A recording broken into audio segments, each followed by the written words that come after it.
E aí galera, sejam bem-vindos a mais um vídeo aqui no canal, como vocês estão?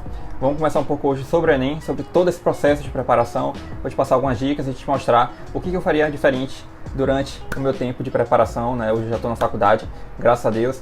E aí eu acho que hoje eu consigo um pouco entender o que eu fiz de errado durante aquele período. E aí eu estou aqui para te passar essas dicas e como você pode melhorar e não cometer esses mesmos erros que eu cometi há um tempo atrás. Mas antes de a gente começar o vídeo, antes de eu te passar essas dicas, não deixe de se inscrever no canal, curte, comenta, compartilha o vídeo com os amigos, porque isso me ajuda bastante. E tá saindo vídeo novo todo dia aqui no canal, às 12 e às 19 horas. Então se inscreve, curte, compartilha o vídeo. Let's bora! Bom galera, então vamos lá. Eu ia colocar uma listinha aqui com algumas dicas, né, até mesmo para me guiar, um mini roteiro, digamos assim. Mas eu tô querendo gravar assim, desse jeito mesmo, como se fosse uma conversa, um bate-papo. E aí, conforme eu vá passando as dicas, né, eu vou complementando sem precisar de um roteiro. Mas é isso, vamos lá. Quando eu penso assim durante o meu... Eu acho que é muito relativo também, até deixar logo claro isso, porque vai muito de pessoa para pessoa, né, de cada estudante. E, assim, eu digo mais em relação a mim, as experiências que eu tive.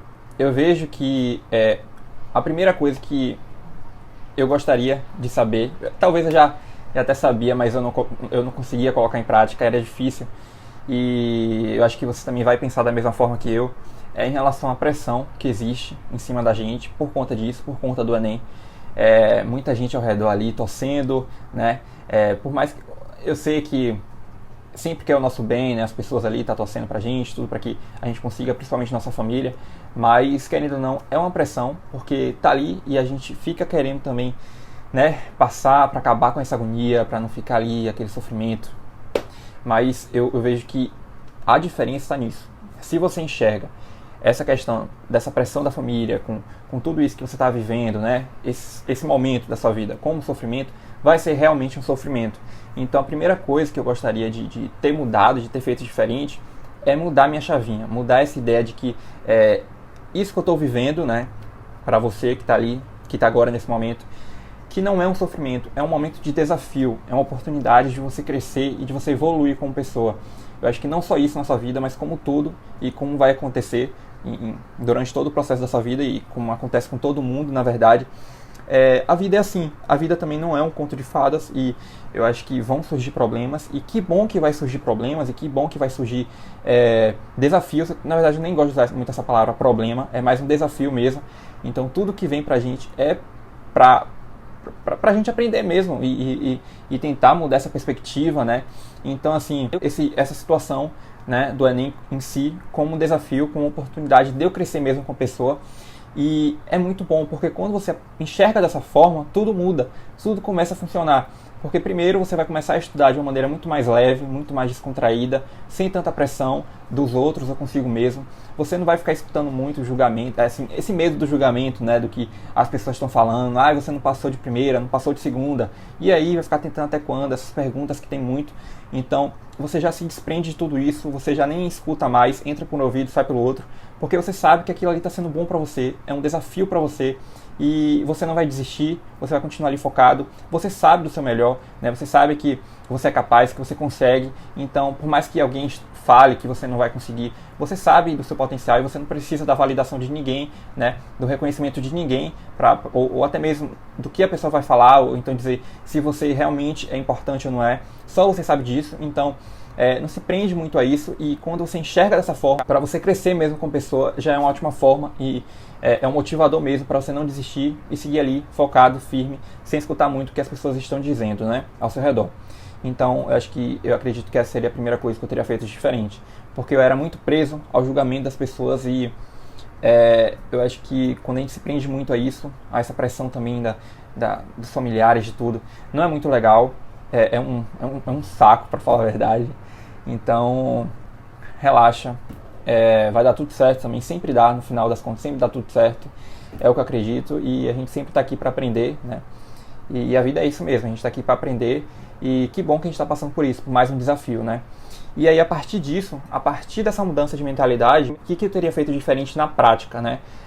Eu acho que a primeira coisa que eu teria feito de diferente na prática é focar mais em simulado, porque eu não focava muito em simulado, eu não fazia simulado, Eu deixei para fazer simulado bem na reta final, quando já estava chegando perto do Enem. Então eu fiquei muito na teoria, muito naquela questão de estudo ativo, só vendo videoaula, só recebendo informação, e eu não fui para a prática. Eu não resolvia questões, eu não tinha flashcards, né, um método de estudo ativo, eu não tinha mapa mental, eu não tinha revisões práticas, né? Então assim, tudo isso me atrapalhou, porque eu sempre ficava ali só assistindo videoaula, eu não resolvia questões, eu não fazia simulados. Então isso foi ruim porque, por mais que eu soubesse, né, eu tivesse aquele conhecimento da teoria, eu não conseguia entender como aquele assunto era cobrado na prática. Então é muito difícil, porque às vezes o assunto é muito grande, mas quando você vai para a parte prática, ele é cobrado de uma maneira muito específica.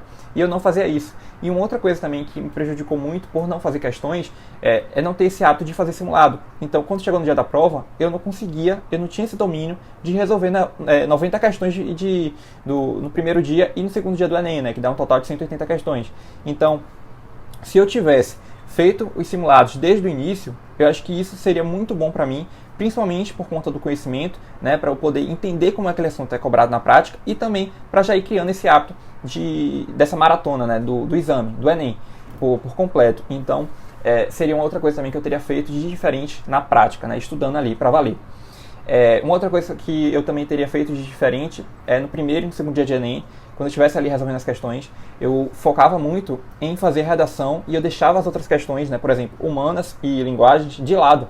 Então, assim, isso está errado. Você tem que estudar para conseguir chegar ali no dia para valer e fazer a prova por completo. Então, eu focava muito na redação, porque para mim era mais importante, e eu deixava os outros de lado, né? Eu deixava humanas de lado e deixava linguagens de lado.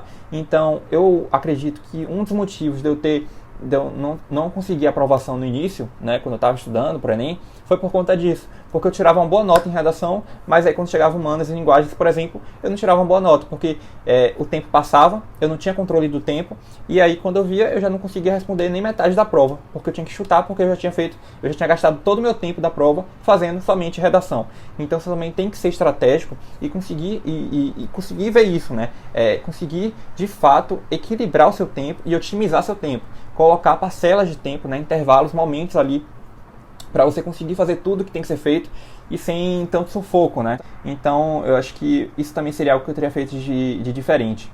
Outra coisa que eu também teria feito de diferente e que eu não fiz no início, só comecei a fazer depois, é criar o meu próprio planejamento de estudo, o meu planejamento diário, né, como eu digo, e um cronograma de estudo, porque eu ficava muito preso aos cronogramas que já estão prontos assim na internet, que as pessoas disponibilizam, e eu acho que isso não é muito o ideal a se fazer. Porque vai muito de cada pessoa, cada um tem uma realidade, tem uma forma muito diferente de estudo. Então, tipo, eu me lembro que tinha planejamento de estudo para à noite fazer tal coisa, só que não tem muito sentido isso, né? Tem gente que trabalha, por exemplo, e estuda ao mesmo tempo. Então, como é que vai funcionar isso? Então, você tem que criar o seu próprio planejamento de estudo. Tem gente, por exemplo, que não consegue estudar de manhã, prefere estudar de madrugada. Tem gente que prefere o oposto, né? Estudar pela manhã e não estudar à noite, como eu, por exemplo. Eu sinto que eu tenho muito mais energia e muito mais disposição pela manhã. Então, por que eu vou seguir um planejamento de estudo de alguém que está falando ali que planejamento eu tenho que estudar à noite e não pela manhã? Tendo esse conhecimento que eu prefiro estudar pela manhã, que eu me sinto melhor, eu tenho mais disposição e mais energia e mais foco para estar ali estudando. Então é isso, você tem que entender, e foi algo que eu demorei, né, que eu custei para aplicar no meu dia a dia, na prática, isso.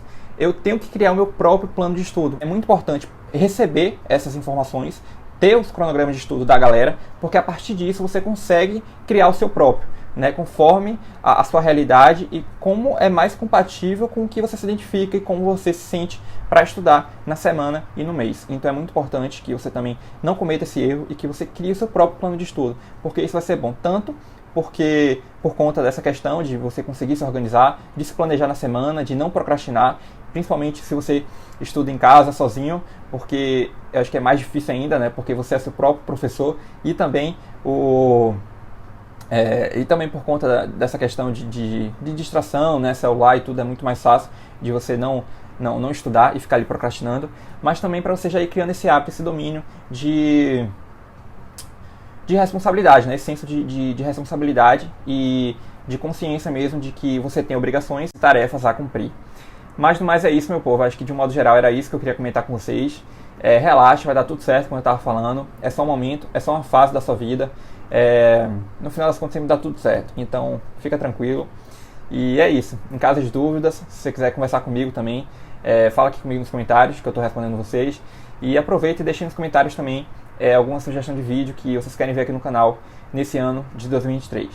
Então esse foi o vídeo. Eu espero que vocês tenham gostado. E mais uma vez, obrigado de verdade por estarem aqui comigo. Até o próximo vídeo.